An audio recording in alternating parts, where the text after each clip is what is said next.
चलिए आज एक ऐसे इंडियन हाई स्कूल की दुनिया में चलते हैं जो स्कूल कम और कोई जेल ज्यादा लगता है। आज हम एक ऐसे ही बड़े मजेदार सोर्स मटेरियल को समझने की कोशिश करेंगे। तो तैयार हो जाइए इस अजीब और डरावनी दुनिया को करीब से देखने के लिए। तो कहानी शुरू ही इस एक लाइन से होती है। हमारा स्कूल एक ऐसा कैद खाना था। बस यही वो लाइन है जो पूरी कहानी का माहौल सेट कर देती है। हमें पता चल जाता है कि ये कोई नॉर्मल स्कूल नहीं है, बल्कि ये एक जेल है जिसके अपने ही अजीब नियम हैं। कहानी का पहला हिस्सा हमें इसी जेल नुमा स्कूल से मिलवाता है।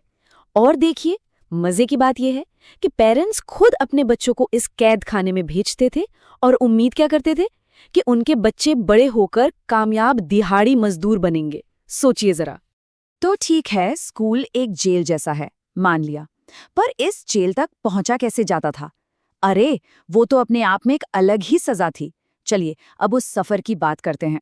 तो होता ये था कि एक वैन आती थी जिसे भैया जी चलाते थे। स्कूल 9 बजे का है, लेकिन वैन सुबह 5 बजे ही आ जाती थी और फिर पूरे शहर का 3-4 घंटे का चक्कर लगाती थी। टायर का पंचर होना तो इतना आम था कि बच्चों ने खुद ही उसे ठीक करना सीख लिया था। और हमारे नरेटर की किस्मत तो देखिए, वैन उन्हें सबसे पहले उठाती थी और सबसे आखिर में घर छोड़ती थी। लेकिन इतनी तकलीफ के पीछे भी ना एक वजह थी। नैरेटर का एक बड़ा मजेदार प्लान था जिससे उनकी क्रश चमेली को उनके बगल में ही बैठना पड़े। वो क्या करते थे?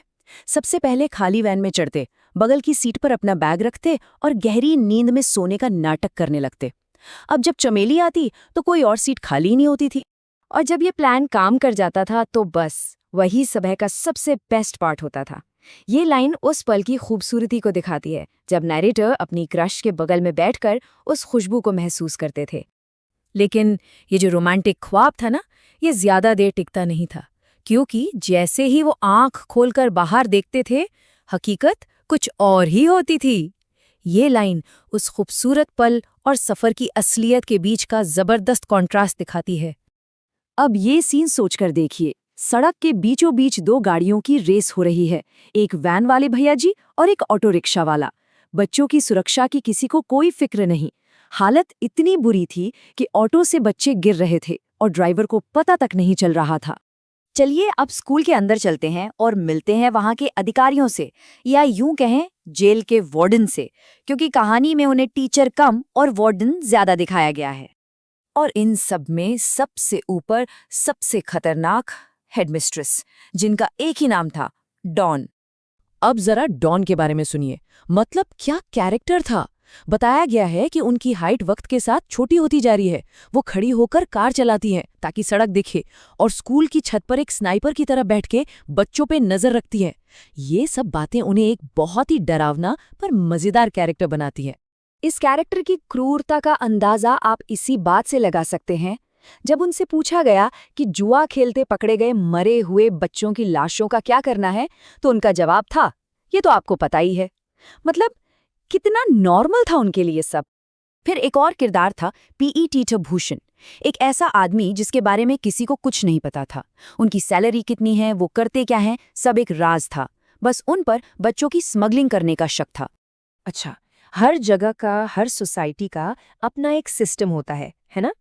इस जेल नुमा स्कूल का भी था, और वो भी बड़ा अजीब। यहाँ आपका स्टेटस इस बात से तय होता था कि आप लिखते किस चीज से हैं। तो सवाल ये उठता है कि इस जेल में चलता क्या था? मतलब करेंसी क्या थी? पैसा, सोना? नहीं, यहाँ की करेंसी थी पेन। जी हाँ, पेन। और इसी से तय होता था कि कौन कितना बड़ा है।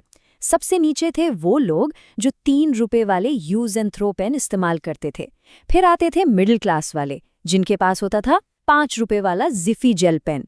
और सबसे ऊपर जो एलीट क्लास थी, उनके पास होता था ट्राईमैक्स पेन।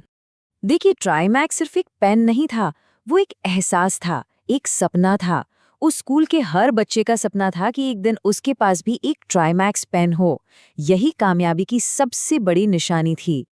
तो अब आखिर में जरा स्कूल की दीवारों के अंदर की जिंदगी पर भी एक नजर डाल लेते हैं, जो पूरी तरह से अफरा तफरी, क्राइम और अजीबोगरीब घटनाओं से भरी हुई थी। यहाँ हमारी मुलाकात होती है इंग्लिश टीचर से, जिनका नाम तो कुछ और था, पर सब उन्हें छोटा भीम बुलाते थे। और उनका शौक था लड़कों को पीटना। वो भी उछल उछल कर, क्योंकि उनका कद छोटा था।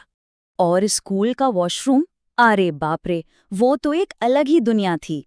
वहां तो कोई नियम कानून था ही नहीं। कुछ बच्चे वहां बस मन की शांति के लिए जाकर खड़े रहते थे। बल्ब और नल तो चोरी हो ही जाते थे, और कुछ बच्चे तो फिनाइल की गोलियों को माउथ फ्रेशनर समझकर खा लेते थे। पूरी तरह से अराजकता का माहौल था। और इन सब के बाद इस पूरी कहानी की सबसे मजेदार, सबसे बड़ी विडंबना पता है क्या है? वो बच्चे जो स्कूल में ऐसे घूमते थे जैसे स्कूल उनके बाप का हो, उनमें से ज्यादातर ने तो अपनी फीस तक नहीं भरी थी।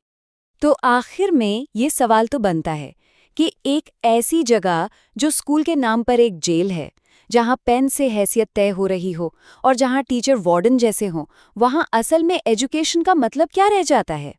ये एक ऐसा सवाल है जो इस पूरी कहानी का सार बता देता है।